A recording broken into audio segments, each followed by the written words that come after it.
Well, it's probably twofold. I currently am a contractor, so therefore I provide services in consulting, and I wanted to expand my knowledge on the defense side, on being a defender. I have currently been working for the last 10 years as a pen tester and also in risk management and incident response. And as a pen tester, we focus on the attack side. And whenever we're doing reporting, we always have remediation. And I found that this particular course had a lot of the information on defense and goes into great details on the device side, as long as, and also it covers a lot of other areas such as risk management, incident response, forensics, etc. So I found it very intriguing and a very knowledgeable book that can actually be used as a resource. Yeah, I feel like the CND course helped me achieve areas, again, of devices. When you look at security in today's field, the perimeter network has disappeared basically with remote VPNing, remote users, dealing with corporate networks, going to the cloud, hybrid models, data centers and clouds. But security comes down to the users and a lot of times to what they click on.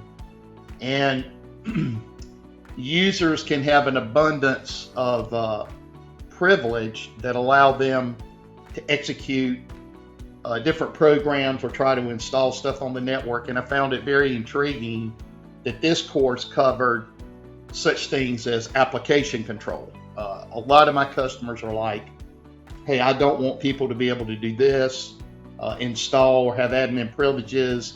There's a lot of things that it covers in Active Directory, for instance, PowerShell with the Windows and Linux config files, and app control, especially from Windows side, to help you control what applications can run and what applications can be installed, as well as how do we configure and harden these systems down for least privilege.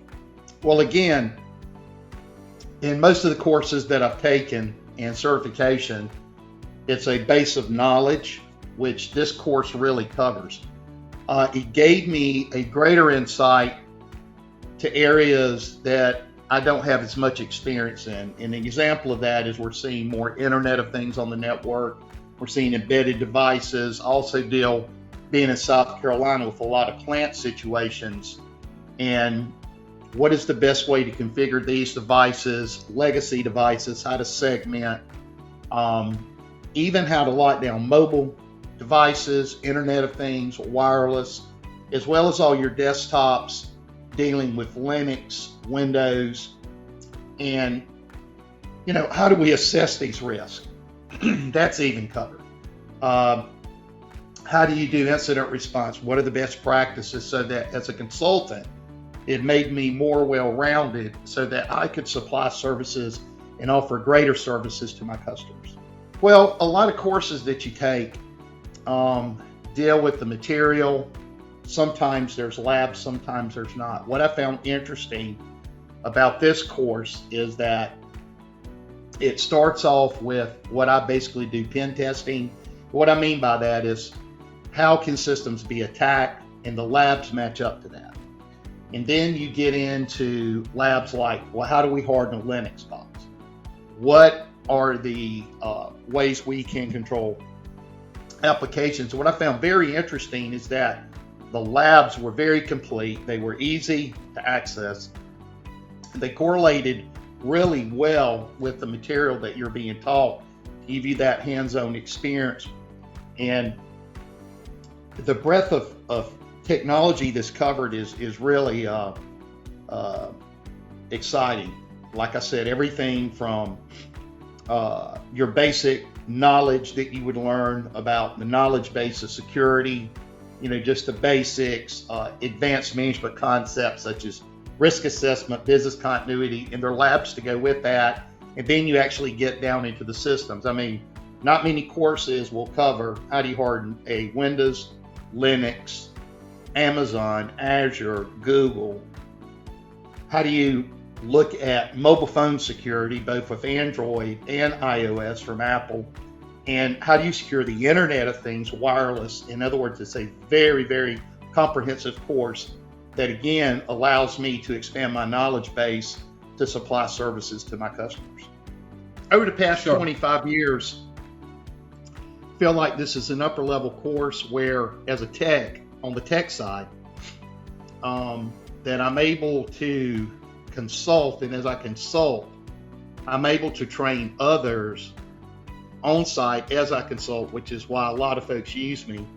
And I got greater insight into the endpoints. Like I said, most of my work over the past 10 years has been testing networks, pen testing for compliance, etc. So it gave me a greater knowledge base on the defense side so that I could help through risk assessment, assess companies and look at how they can better defend, especially against, known attacks like ransomware, because I don't know if people realize that every day 350 million new pieces of malware exist.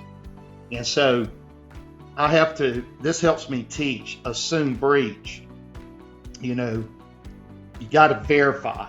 And so this helps us take a look at what we can do to tighten down and reduce that attack surface against, again, many different things, including user management with IAM. It deals with, firewalls, routers, switches, etc., where we can come up with a good game plan to reduce the attack vector for these areas where people definitely don't have the knowledge base for it.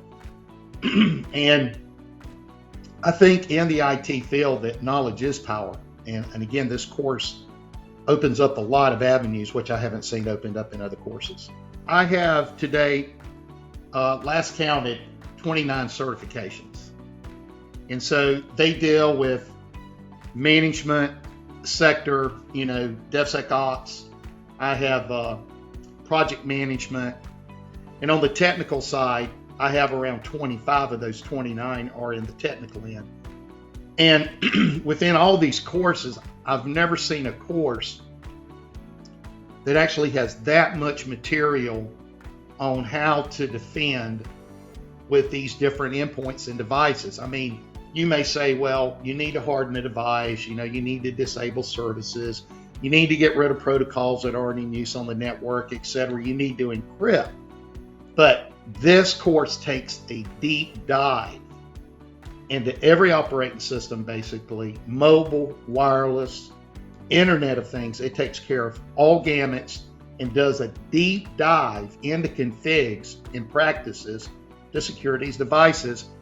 And it's a rather large book. So a lot of books you learn from and then you never touch them again. This one is definitely a reference book that I keep at hand. Like I said earlier, I have close to 29 certs, 25 of those certs being very technical. And really this course differs in a way that it's total defense. In other words, you get the gamut of technology that's available, but it really does, again, a deep dive into specific areas which you study about, but really never get the hands-on to learn about. There are always, like for the federal government, for lockdown systems like your STIGs, you have the states with the multi-state ISAC that have their CIS benchmarks. But this actually takes you on a technical drive to learn what secures devices locally and on the network. That differs than most other courses from the point that they introduce you to devices and best practices, but there's not that deep dive on how to do it. And that's the biggest difference there. This is a how to do what you need to do to secure your network. I really think it's very advantageous for an individual who wants to expand their knowledge base and to get ahead in the technical side. And even as a manager, because I was in management for 20 years, to understand the questions to ask on the management side, to have an understanding, to have a reference point, and on the technical side, it will help you become more of an expert or have a greater knowledge of endpoint devices and what could be done to secure these devices on the network, because once you touch the network, you're open. And so they're going to give you a lot of information on how to lock down these devices and to narrow that attack vector. And that's really the big advantage of this course, is the detail. It's all in the detail. Well, if you look at security over since the year 2000, from the year 2000 to around 2015, if you were to do resources and look at like information is beautiful, biggest data breaches, there's a point in time where security was not at the forefront, and security needs to be at the forefront. Now, you're going to see this more on the federal side than you see in non-federal systems. Depending on the education of your C-levels in a larger corporation, of what it's needed through compliance and also what is needed through company policy, I think it's evident that everybody needs to be educated. I think we're past the point where it's up to the techs. You know, it needs to be a top-down approach where senior management needs to have a general knowledge of attacks that can take place, the risks, the threats, with due diligence and due care. And I believe this course, even though you might not be technically oriented, can open your eyes to areas and to ask the questions, are we doing this? You have to know the questions to ask in senior management to make sure that those below you fact check, etc., to make sure that policies are being followed, and is there any advancement that we're currently not using, and that could be because your company does not need to meet a framework. In other words, you don't have to be NIST compliant, for example, but if you need to be compliant to a framework, then actually I believe this would be advantageous to even senior management to go over for a knowledge base. But definitely on the tech side, if you're a defender, this is a great course for you.